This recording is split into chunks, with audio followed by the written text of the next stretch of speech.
February 14, 1945. Near Cleve, Germany. 2:17 a.m. The reconnaissance patrol had been moving through the frozen forest for 3 hours when Corporal James Sullivan heard it. A sound so faint he thought at first it was wind moving through branches heavy with ice. He raised his fist. The 5 men behind him stopped, breath misting in the moonlight, rifles held ready. They were 8 kilometers inside German territory, tasked with mapping enemy positions ahead of the Allied advance. Every sound was a potential ambush. Every shadow could kill you. Sullivan tilted his head, listening. There it was again. Not wind. Not an animal. Something human. Something small. Crying. He gestured to his second, a private from Manitoba named Duchesne. They moved forward slowly, boots crunching on snow that had frozen so hard it could support a man's weight without breaking. The forest was skeletal, black trees against white ground, everything stripped to bone by winter and war. Ahead, through a gap in the treeline, Sullivan saw the ruins of a farmhouse. The roof had collapsed. One wall was gone entirely, blown out by artillery or bombs. Smoke still rose from the wreckage, thin and gray in the cold air. The crying was coming from there. Sullivan approached the ruins with his rifle raised, expecting a trap, German soldiers using children as bait, a tactic he had heard about but never seen. But when he reached the farmhouse and looked inside, he found only children. 18 of them. Ages ranging from maybe 3 to 12. Huddled together in what had once been a cellar, now exposed to the open air. They were dressed in inadequate clothing, thin coats, wool sweaters with holes, shoes that had worn through at the soles. Several had no shoes at all. Their faces were blue-white with cold. Frost clung to their hair. And they were crying, not loudly, not with the energy of panic, but with the thin, exhausted sounds of children who had been crying for so long they no longer knew how to stop. Sullivan lowered his rifle. He turned to Duchesne and said quietly, "Get the medic." They expected to find soldiers. They found ghosts in children's bodies. The children had been orphaned by the war, some by bombing, some by the chaos of Germany's collapse as the Allied armies pushed east. They had been part of a refugee column fleeing west from the Soviet advance, a column that had been caught in the open when British artillery targeted a nearby German position. The adults supervising them, teachers, nurses, a single elderly priest, had been killed in the barrage.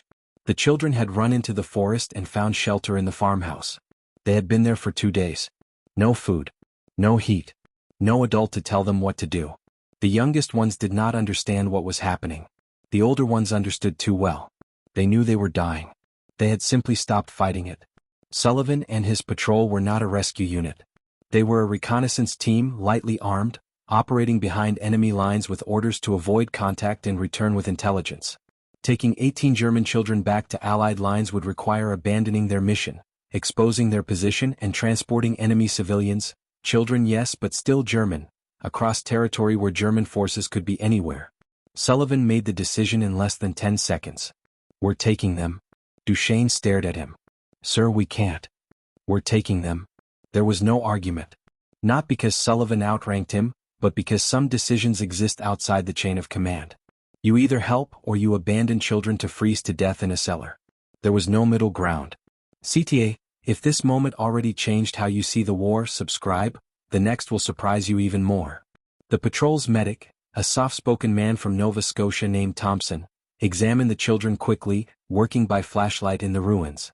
Severe hypothermia. Malnutrition. Frostbite on fingers and toes. Several had infected wounds from shrapnel. One little girl, maybe 4 years old, was coughing blood, pneumonia most likely or worse. Thompson looked at Sullivan and shook his head. "If we don't get them warm and fed in the next few hours, we'll lose at least 3. Sullivan nodded. He pulled out his map and calculated distances. 8 kilometers back to Allied lines. Rough terrain. German patrols likely active.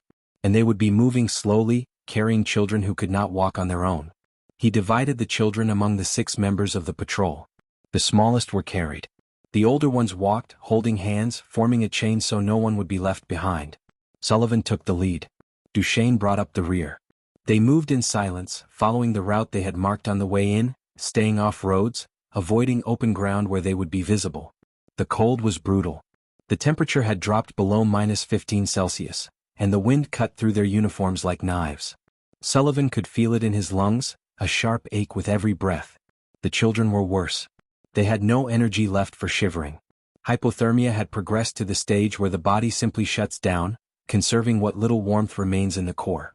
Several were unconscious, carried like sacks of grain over the shoulders of soldiers who were themselves exhausted. After an hour, one of the older boys, maybe 10, whispered in German, "Sind wir gefangen? Are we prisoners?" Sullivan did not speak German, but he understood the tone. Fear. Confusion. The boy thought they were being captured, not rescued. Sullivan stopped, crouched down and looked the boy in the eyes. He pulled a chocolate bar from his pack, Canadian issue wrapped in brown paper, and handed it to him. "Safe," Sullivan said in English. Then, in badly accented German, "Sicher."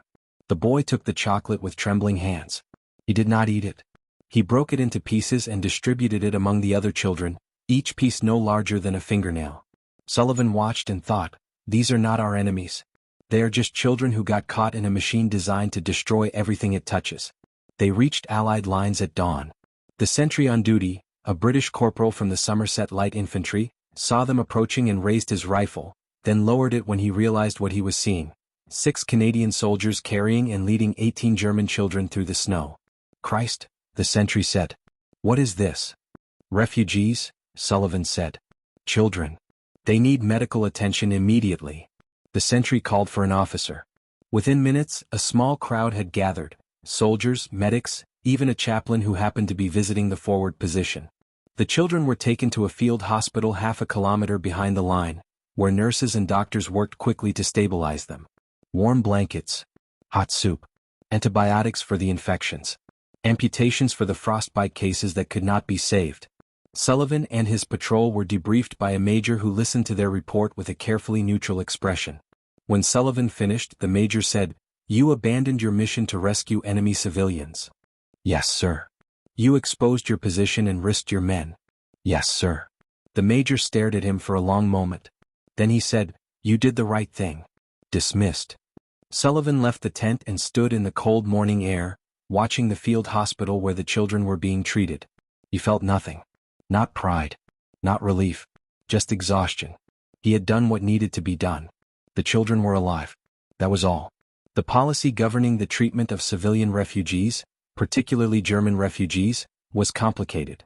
The Geneva Convention addressed prisoners of war but said little about civilians caught in combat zones. Allied forces were under orders to provide humanitarian assistance when possible, but "when possible" was a phrase that left enormous discretion to field commanders. Some units turned refugees away, unable to spare resources or unwilling to risk their own men. Other units, like Sullivan's, made the decision to help regardless of orders. The Canadian Army, like its British and American counterparts, operated under a philosophy inherited from earlier wars, that soldiers were responsible not just for defeating the enemy but for maintaining the moral high ground. A memo circulated through Canadian Command in 1944 stated, "Acts of unnecessary cruelty or neglect reflect poorly on the character of the force and undermine public support for the war effort." It was bureaucratic language, but the principle was clear. You did not abandon children to die even if they were German. This was not sentimentality. It was pragmatism. Soldiers who became accustomed to cruelty did not stop being cruel when the war ended. Maintaining discipline, maintaining humanity, required drawing lines and enforcing them. The children in the farmhouse were on the other side of one of those lines. The children recovered slowly.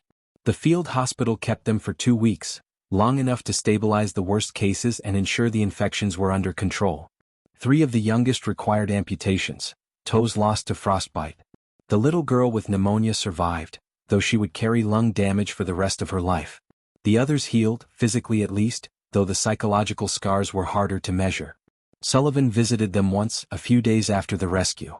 He walked through the hospital tent and saw them sitting on cots, wrapped in blankets, eating porridge from metal bowls.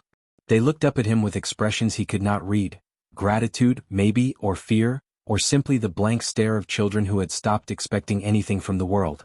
One of the older boys, the one who had asked if they were prisoners, approached him. He spoke in halting English, words he had learned from the nurses. "Thank you," he said. Sullivan nodded. He wanted to say something meaningful, something that would explain why he had made the decision to help, but he had no words. He only knew that if he had walked past the farmhouse and left them there, he would have carried that choice for the rest of his life. And some choices are heavier than death. The children were eventually transferred to a displaced persons camp operated by the Red Cross. There they joined thousands of other refugees, German, Polish, Dutch, French, all of them waiting for the war to end, waiting to learn if they had families left to return to, waiting for a future that seemed impossibly distant. Sullivan never learned what happened to them. He returned to his unit, resumed patrols, and moved east with the Allied advance. The war continued. People died. The children became another memory, filed away with all the other memories he carried and would carry until the day he himself died. But years later, decades later, he would tell the story to his grandson, a boy of 10 who asked what the war had been like. Sullivan would describe the farmhouse, the crying in the snow, the decision to abandon the mission and carry 18 children back to Allied lines. And his grandson would ask, "Were you scared?" Sullivan would think about that. Then he would say, "Every day. But fear is not an excuse. You do what needs to be done and you live with the consequences." If you're seeing this war in a new light, subscribe. The next scene will challenge you even more. The story of the 18 children was not unique. Throughout the final months of the war, as Germany collapsed and millions of civilians fled the fighting, Allied soldiers encountered similar situations. Refugees stranded in the cold, children separated from parents, the wounded and dying left by the roadside. Some soldiers helped. Some did not. The ones who helped rarely received recognition. There were no medals for rescuing enemy civilians. No commendations for abandoning a mission to save lives that, strategically, did not matter. But they mattered to the children. And they mattered to the soldiers who made the choice to see them as human rather than as abstractions, as casualties rather than as enemies. Sullivan understood this. He also understood that the war had created a moral landscape where the right choice was not always clear, where orders conflicted with conscience, where the machinery of violence demanded constant decisions about who deserved mercy and who did not.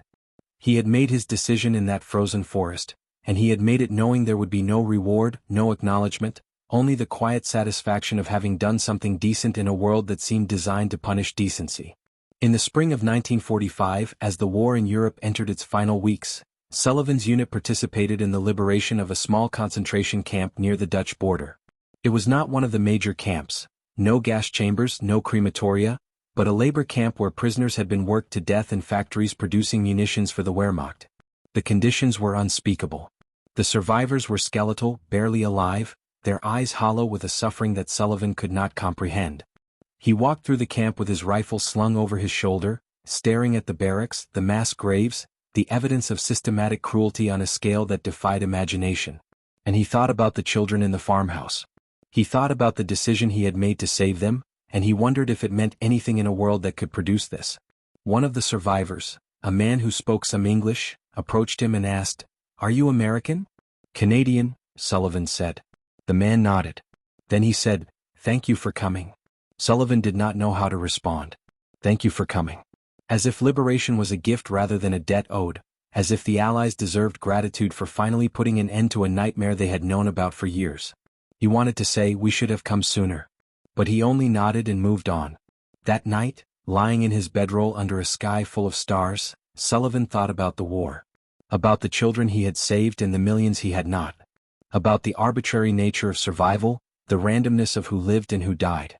He thought about the fact that 18 children were alive because he had heard them crying, and that millions of others had cried in places where no one came. He did not sleep that night. He lay awake and listened to the silence and tried to make sense of a world that seemed determined to resist sense. The war ended in May.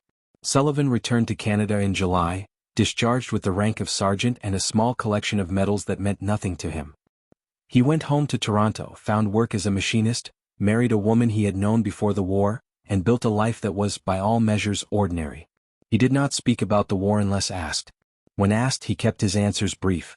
People wanted stories of heroism, of clear victories and noble sacrifices. Sullivan had none to offer. He had only the memory of a frozen forest and 18 children who should have died but did not. In 1963, Sullivan received a letter. It was postmarked from Hamburg, written in careful English, and it began, "You do not know me, but you saved my life in February 1945. The letter was from one of the children, the boy who had asked if they were prisoners, now a man of 28 working as an engineer. He had tracked Sullivan down through veterans' records and wanted to say thank you. He described his life, his wife, his 2 children, his job designing bridges. He said he thought often about the night in the farmhouse, about the Canadian soldier who had given him chocolate and carried him through the snow. He said he owed everything to that moment. Sullivan read the letter 3 times. Then he folded it carefully and put it in a drawer. He did not reply. He did not know what to say. What do you say to someone whose life you saved? That you were just doing your job? That you had no choice? That you would have done the same for anyone? All of it was true. None of it seemed adequate. In 1972, Sullivan attended a veterans reunion in Ottawa. He sat with other men from his unit, those who had survived, those who had stayed in touch, and they told stories, drank beer, and tried to bridge the distance between who they had been and who they had become. At one point someone mentioned the children. Do you ever wonder what happened to them? Duchesne asked. He was older now, grayer, heavier, but his eyes were the same. Sometimes, Sullivan said. Do you think we did the right thing? Sullivan thought about that. Then he said, we did the only thing. Duchesne nodded. They sat in silence after that, two old men who had once been young, who had carried children through a frozen forest and saved lives that, by the logic of war, should not have been worth saving. If this story moved you, subscribe, because the battles that define us aren't always fought with bullets, and the victories that last aren't always written in history books. The farmhouse near Cleve no longer exists. It was demolished in the post-war reconstruction, the land repurposed for housing or farmland. There is no plaque, no memorial, nothing to mark that 18 children were found there and saved by 6 Canadian soldiers who had no orders to help and every reason to leave. But the children lived. Some stayed in Germany. Some emigrated, to Canada, to the United States, to places where the war was distant enough to forget. Some built families, careers, lives that stretched decades into a future they had not been promised. And some, like the engineer from Hamburg, remembered. They remembered the night in the farmhouse, the sound of boots crunching on snow, the rough wool of a Canadian uniform pressed against their frozen skin. They remembered being carried, being fed, being saved when they had every reason to believe they would die. They remembered that mercy is not a weakness. It is a choice. And that the men who carried them through the snow had chosen to see them as children rather than as enemies, as lives worth saving rather than as collateral damage in a war that consumed everything it touched. Sullivan died in 1989 at the age of 67. His obituary mentioned his service, his medals, his career as a machinist. It did not mention the children. No one knew about them except Sullivan and the men who had been there. It was not a story he told. It was simply something he had done. But the children knew. And their children knew. And the ripple of that one decision, made in a frozen forest in the middle of a war, spread forward through generations, shaping lives that would not have existed, creating futures that had been impossible until a Canadian corporal heard crying in the snow and made the choice to help. The war had taught them fear. A stranger's mercy taught them hope. And in the gap between those two lessons, between the expectation of death and the reality of survival, 18 children learned that humanity persists even in places where it should not, that decency can survive in the cracks between cruelty, and that sometimes, against all odds, someone hears you crying and decides you are worth saving. They expected to freeze. They were carried instead. And that simple reversal, that ordinary miracle, reminds us that civilization is not a monument. It is a series of small choices, made in moments of pressure, by people who refuse to let the machinery of violence define what they will become. Sullivan heard crying in the snow. He could have walked past. He could have followed orders, completed his mission, left the children to the cold and the war and the indifferent mathematics of survival. Instead he stopped. He listened. And he made the choice that would define him for the rest of his life. Not to his superiors, not to history, but to himself. They found children freezing in a cellar. They carried them through the night. And in doing so, they proved that even in war, even in the worst moments humanity can produce, there is still space for mercy. Still room for the decision to save rather than abandon, to carry rather than leave behind. The war taught them to kill. A moment in the snow taught them why they had to remain human. And the children, wrapped in Canadian uniforms and carried through a frozen forest, learned that the enemy is not always what you are told it is, that sometimes, the enemy is simply another person caught in the same nightmare, waiting for someone to hear them crying and decide they are worth the risk. They braced for death. They received blankets and chocolate and hands that refused to let them fall. And that choice, made by 6 soldiers in a frozen forest, echoes forward still, a quiet proof that mercy is not weakness, that humanity is not naive, and that the most important victories are the ones no one records.